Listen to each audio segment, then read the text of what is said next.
শোনো, তোমাদের দুজনকে আমি ডেকেছি এজন্য যে কুরবানি ঈদে কোনো মুসলিম গরু কুরবানি দিতে পারবে না। গরু কুরবানি আমি হারাম ঘোষণা করলাম। আমি আমার পশ্চিমবঙ্গে অলরেডি এই ঘোষণা করে দিয়েছি, আমি আমার পশ্চিমবঙ্গে কোনো গরু কুরবানি হতে দেব না। জয় গো মাতার জয়, দুগ্গা দুগ্গো। এইটা কেমন কথা?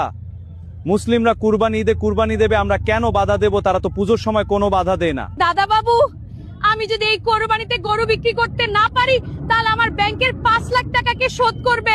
আমি তো না খেয়ে মরে যাব। আগে আইন পরে ব্যবসা, আমি যা বলবো তাই হবে। এবার বাজারে কোনো গরু বিক্রি হবে না, কোনো গরু কোরবানি হবে না। এই আমি বলে দিলাম, যদি কেউ অমান্য করে তাহলে তার খবর আছে। দেখুন মোদিজি, আমার রাজ্যে আমি কোন মানুষের কান্না সহ্য করতে পারবো না। তারা তাদের ধর্ম পালন করবে, তারা তাদের কোরবানির দিবে, এটাই আমার শেষ কথা। প্রিয় ভাইরা, আমরা হিন্দু মুসলিম ভাই ভাই, ধর্ম যার যার, আনন্দ সবার, তাই বলছি যার ধর্ম সে পালন করুক। আমি এটাই চাই। আপনারা আপনাদের মূল্যবান মতামত কমেন্টে জানিয়ে দিন এবং ভিডিওটা শেয়ার করে দিন।